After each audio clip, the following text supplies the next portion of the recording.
Hi guys, welcome back to my channel. If you would like to see how I got this look, continue watching this video. I do want to let you guys know I am under the weather, so excuse my voice, but here we go.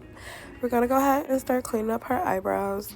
She already had thick, full eyebrows, so I didn't have to fill them in. I just wanted to clean them up. So I'm using my Juvia's Place concealer with my paintbrush that I like to use. And I am just cleaning her eyebrows up, and then I'm going to pat that concealer on her lid. And then I'm going to do that for the other side.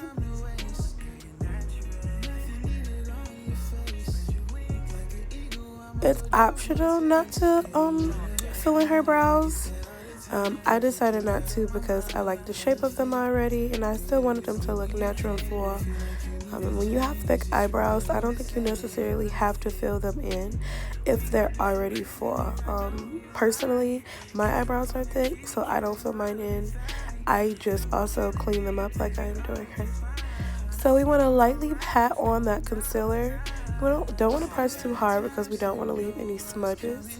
We want her lid to be completely covered, but we want it to be patted dry before we lay down our eyeshadow. So I'm jumping in my Juvia's Place palette, and I started with pink and patted on the purple, and then moved on to that turquoise blue color. Notice that I'm using pat motions, not swiping motions. You want to use pat motions for the best results to get the color payoff. And then I'm just blending that out with a Wet n Wild blending brush. And I'm really blending out the top because this is a cut crease, and we're going to go ahead and cut this crease. Notice I go back in my palette and I'm adding more color. When you're blending eyeshadows out, you're going to lose color, and that's okay. You just have to go back and add it because we want those colors to be really vibrant after I cut the crease. So I'm just adding those colors back. Notice I'm holding 3 brushes in my hands. If you know me personally, you know I do makeup very fast.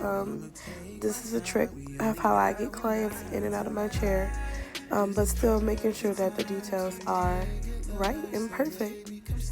So I'm going ahead and I'm cutting her crease. I cut this crease with my Inglot liner in the color 94. And I'm using a Wet n Wild brush from Dollar Tree. I think it's like a smoky liner brush. That's why I best cut my crease when I'm using that Inglot liner, because it's an eyeliner and it's kind of thick. That's what I like to cut my crease with.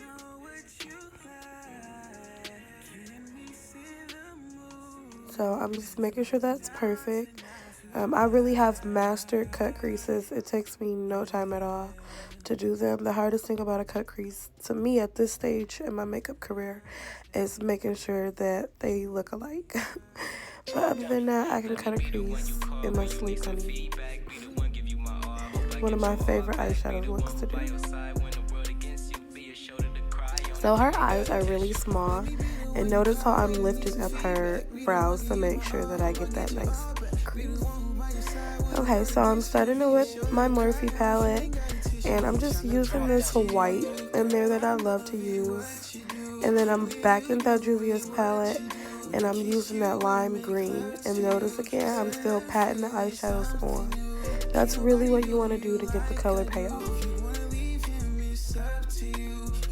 And I'm just using a e.l.f. brush. That's $1. It's actually my favorite eyeshadow brush, and in order to like pack my eyeshadow on my cut crease because it's so precise and it doesn't get on the back of the cut crease. It stays what I need it to do. So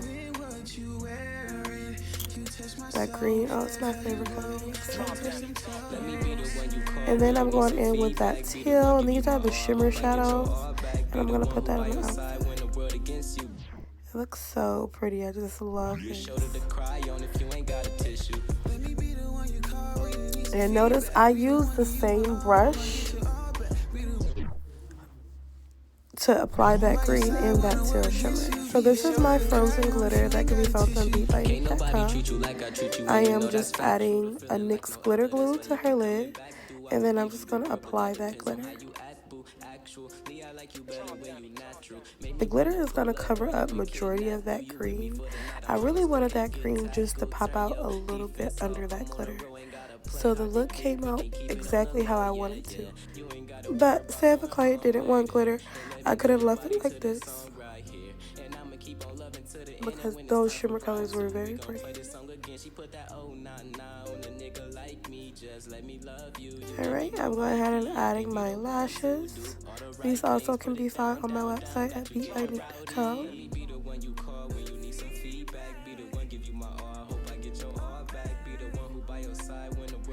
As you can see, I added some color underneath her eyes because the top of her eyes are very dramatic, so we want to make sure that the bottom of her eyes match as well. I'm using my Juvia's Place concealer in the number 16, and you can't really see, but I'm using a lighter concealer in the number 17, and I'm going to fill in the places that I didn't use 17. So I basically just mixed two concealers together. I always like to do this to give the brows more definition.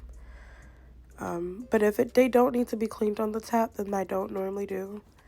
Again, I'm trying to save time and be efficient so I get clients in and out. So don't do unnecessary steps, ladies. So I am contouring with my Black Opal foundation stick, which is in the color Hazelnut. It is a cream foundation stick. I use only cream products. And then I am matching her with this Juvia's Place foundation stick. So as I'm matching her, I'm like, okay, this is a little orange for her skin. So what I'm going to do is I'm going to add some concealer in the middle of where I matched. And then we're going to see what that is. I normally eyeball this, guys, and I don't know, I'm really good at it. So I sprayed her face. Want to make sure her face is really saturated. And then I'm going to use my Real Techniques Instapot brush, and we're going to blend that out.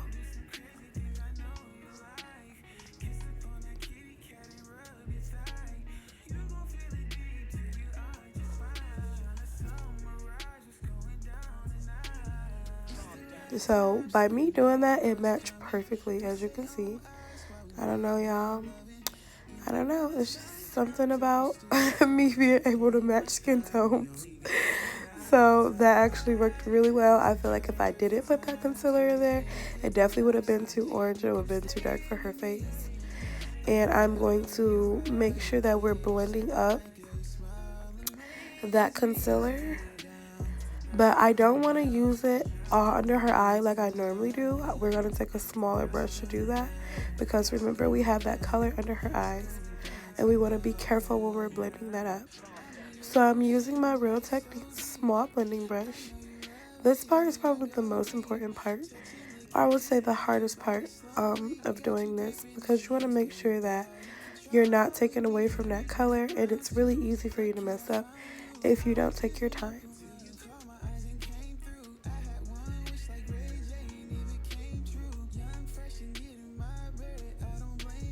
Alright, and then we're gonna go ahead and blend her nose. Her nose is already cute, so I didn't want to do too much to her nose.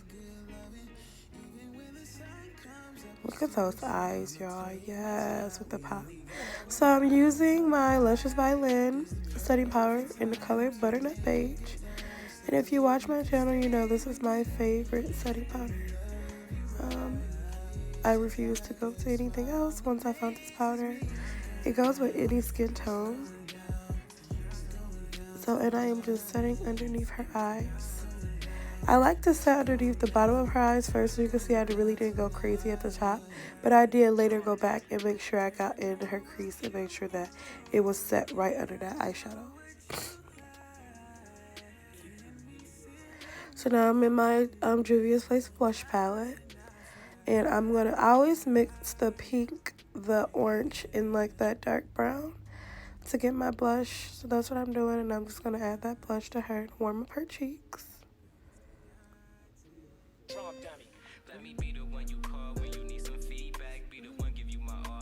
And then I jump into my Black Radiance medium to dark contour, and I'm just hitting her contour, making those cheeks warm and chisel. And then I'm going to go ahead and outline her lips. This lip liner is like a cranberry. I actually never used it before because most of my clients are afraid of lip color. That's really why. So, the lips are so important, guys. It was hard for me to do her lips because I'm standing at an angle and I can see directly in front of her. But you see, we got it figured out. So this is my favorite lip gloss. I was trying to get my camera to focus it because all my clients love this lip gloss. It's a lip gloss by Black Radiance. I'll have the exact name at the bottom of the screen, but this is my go-to lip gloss that I use for everybody, especially for my ladies that just like clear, because it's like it has a pink tint to it. So, and then we're gonna make sure we saturate her face and spray it real well. And we gotta add the highlight, honey. Okay, we want to make sure her cheeks is popping. We want to make sure her highlight is popping. She looks so beautiful. I love it. This is her first time getting a dramatic glam. I've done a natural glam on her before, but this is her first time having eyeshadow and doing the whole shebang. So she looks so beautiful. We're gonna turn her around so she can get her reaction. This is an honest, true reaction, y'all. Like, she was really geeked. It was so cute. I loved it. This makes me feel really good as MUA that you love your makeup. And there we have it, guys. Be sure to subscribe, like, and comment. Bye.